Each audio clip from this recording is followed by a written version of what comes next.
Hello! I hope you haven't been waiting for me too long. Today, it is Block Wednesday. Welcome to my channel. Let me fix my hair a little bit.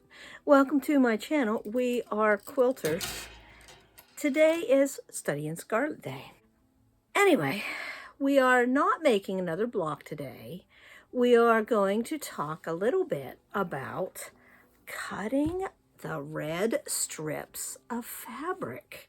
Now, I have two ways of cutting the red strips of fabric at my disposal. You are thinking, what? I have the plain old rotary cutter and ruler method. And I also have the AccuQuilt Go. When I turned 50, my husband and my in-laws were kind enough to finance my purchase of an AccuQuilt Cutter Go system.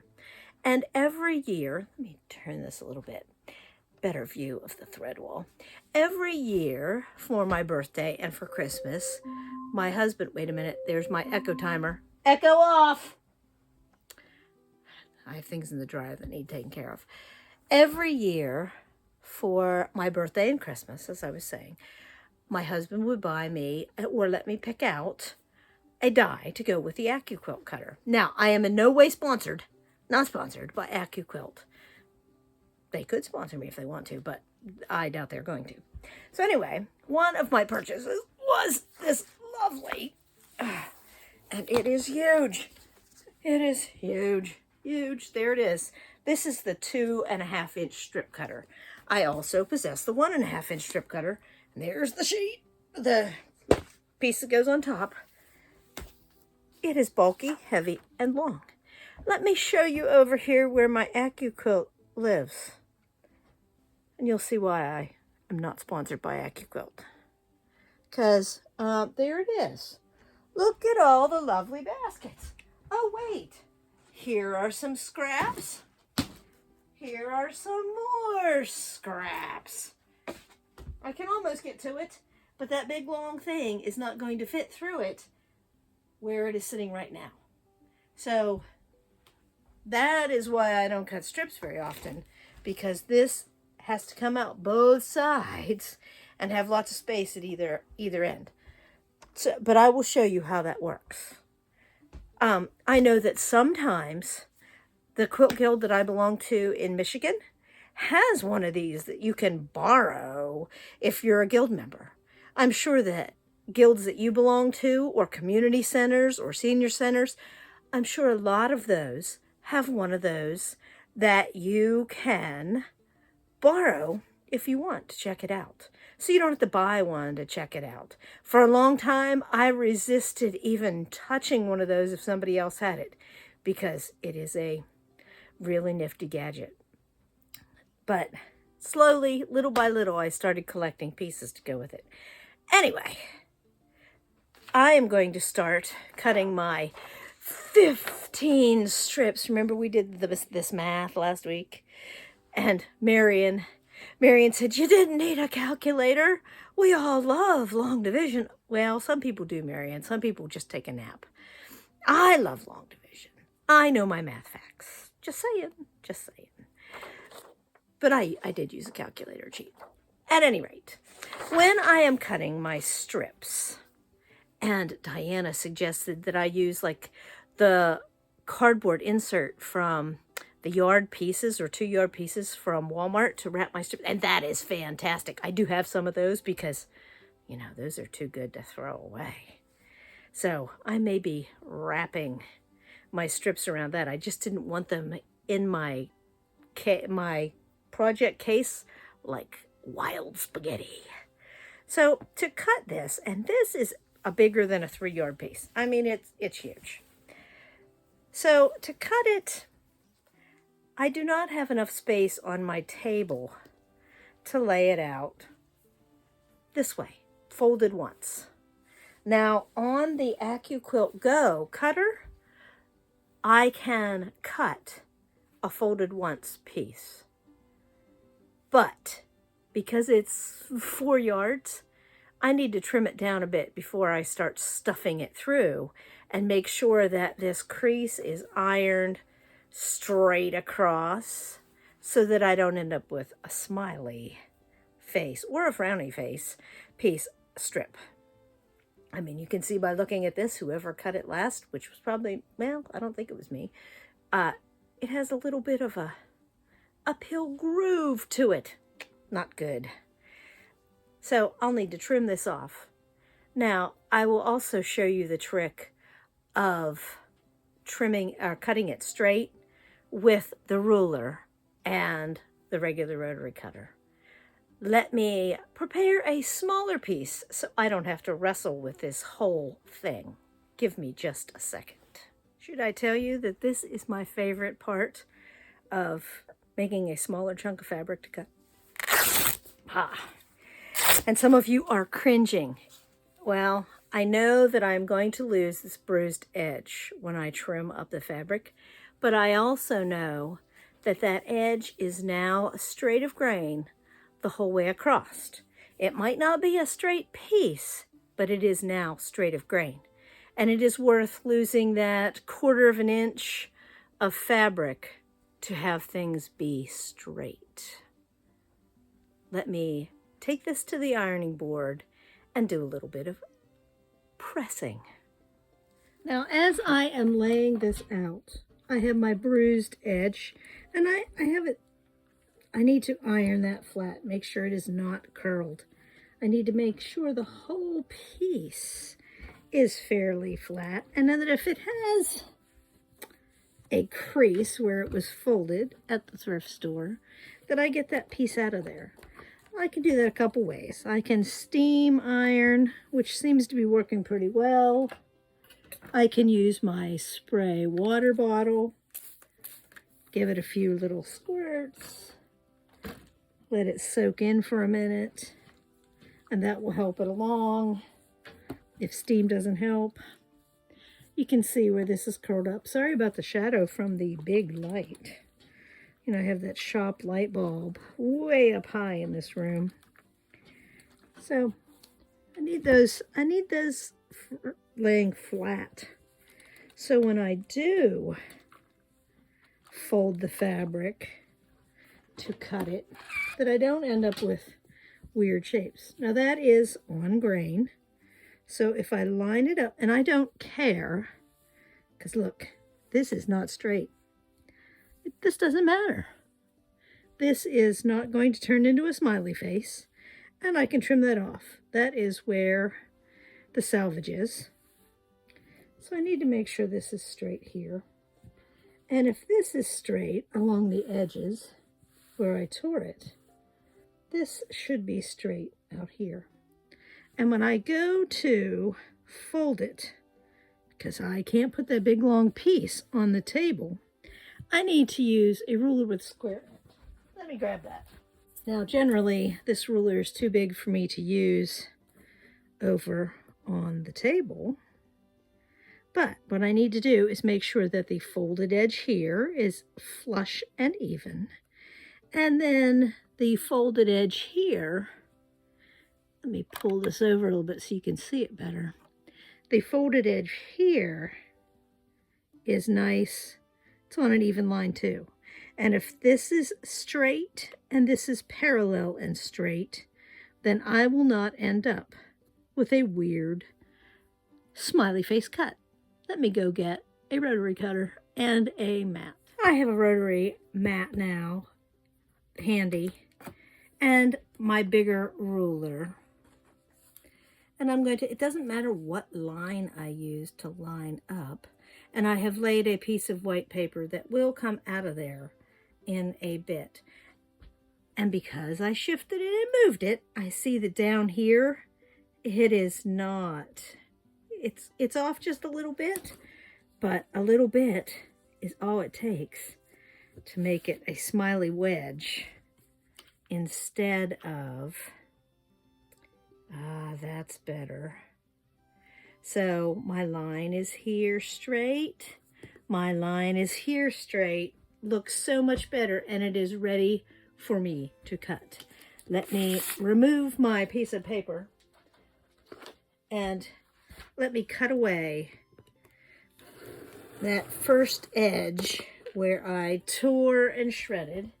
throw that in the scrap bucket. Now, I know that I could, I'm not going to move that fabric. I'm going to move the whole board because I can, and I don't want to disrupt that perfect fabric that I laid there. Now I need a 2.5 inch piece. Oh, I don't normally use this ruler. It's so big. It's nice. A friend of mine gave this to me. So now I have my 2.5 inch piece. And I'm cutting it. Let's open it up and see. Do we have a straight piece? Yes, yes we do. It is straight. Yay! Let me finish cutting this little piece here. So it is done. And then we'll move on to the quilt.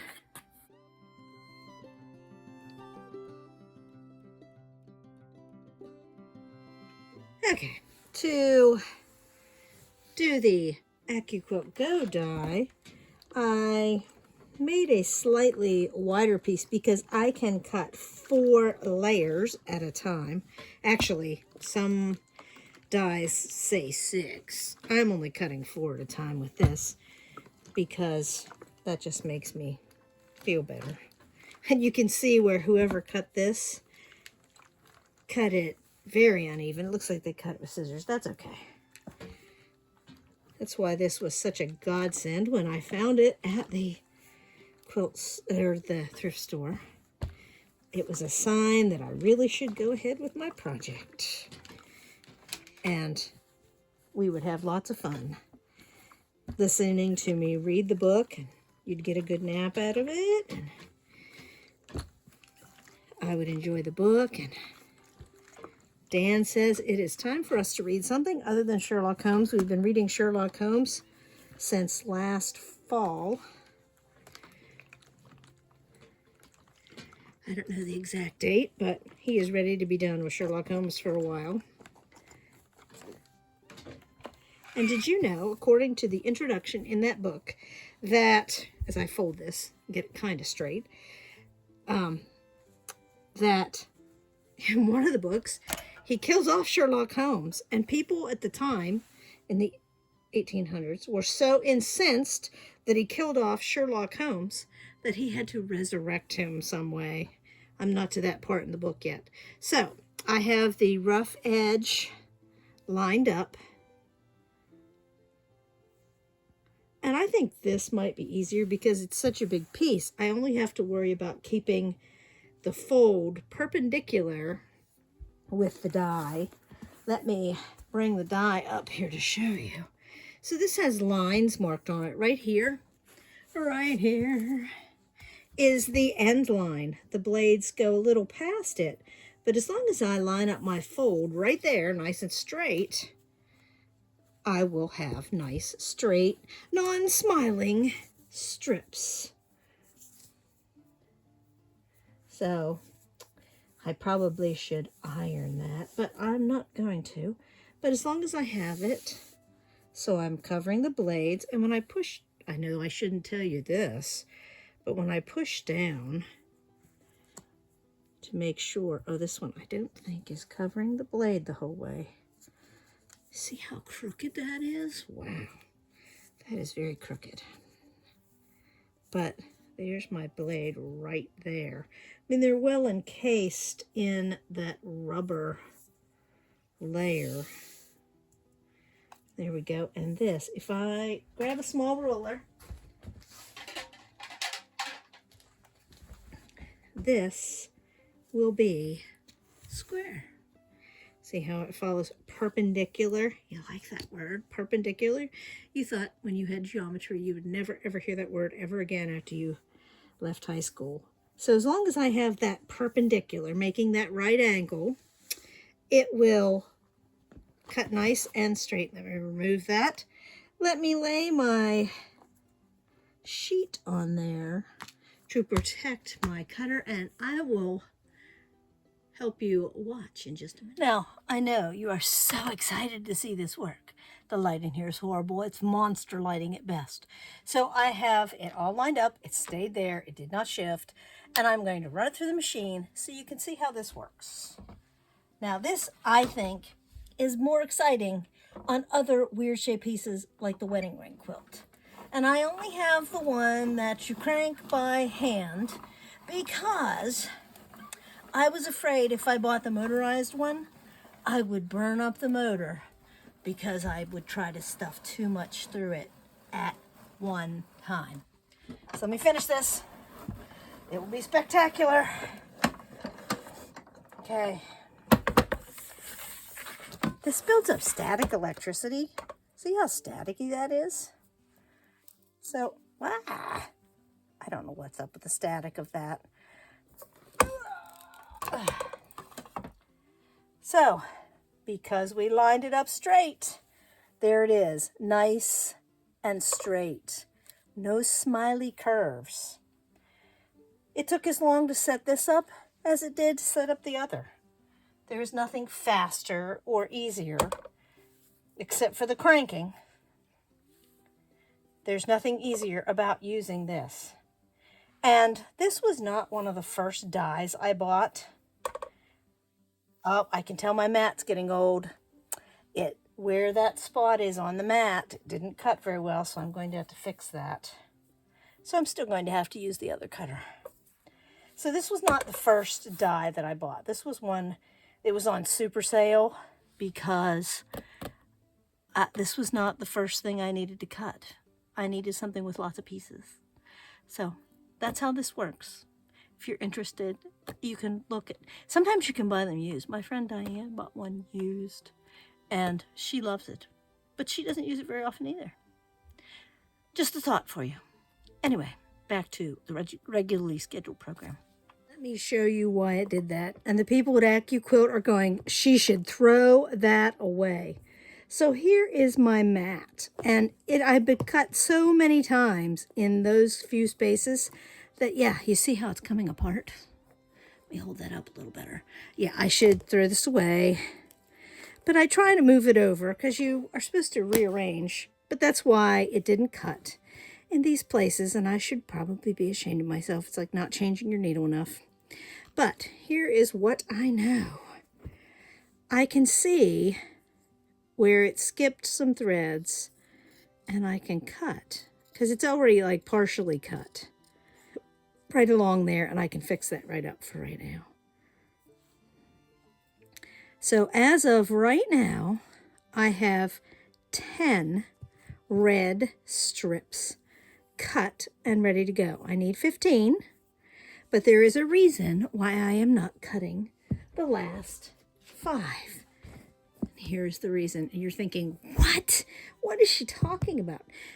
The reason is I am going to use my embroidery machine, and I am going to, the reason I picked this book and the red fabric is because of a sentence that is in here. Let me read it to you. The sentence is actually at the end of chapter 4, but I need to start making some design decisions since I'm cutting the red strip. And I know that I want the words to be on the front. Now, you don't have to put words on the front. You don't have to put words anywhere. I thought for the longest time about making this a block and having it with the words embroidered on it. But then I thought, well, maybe some people might not want a quilt that has the word murder on the top. So I'm going to put it in the strip, and I'm not going to do it in some color that makes me cringe. Well, maybe it will. I don't know. But this sentence has to go somewhere in my red strip. Not necessarily in yours, but it says, there's the scarlet thread of murder running through the colorless skein of life, and our duty is to unravel it and isolate it and expose every inch of it. And then I'm going to say, by Sherlock Holmes, or I'm going to give him credit for the quote because it's from Sherlock Holmes. So That will be one of my adventures. And I am not cutting those strips. And I've done quilts like this before. I'm not cutting those strips until I embroider words on them, and then they'll get pieced together in 10-inch sections or something like that. So anyway, something to think about, lining up your fabric. And if you don't get it lined up, it's no great crime. You just trim off the part where there's a smiley and you lose a couple inches and go on and sew them together with another seam. And you can sew them with seams that are straight, or you can use the corner to corner method and sew it with an angular seam when you join pieces. Some of these pieces will be smaller, some will be larger. It will be lots of fun. And if you're not using scarlet, that's your choice too. You can use whatever color you want and call it the Blue Study in Scarlet Quilt. So I hope you enjoyed today's little blab about strips of fabric. Not the most exciting topic. The next chapter drops into existence and opens up on the 1st. That will be chapter 3. And then we will move on with block construction. So I hope to see you for Blabfest Friday. Talk to you later. Thanks for watching.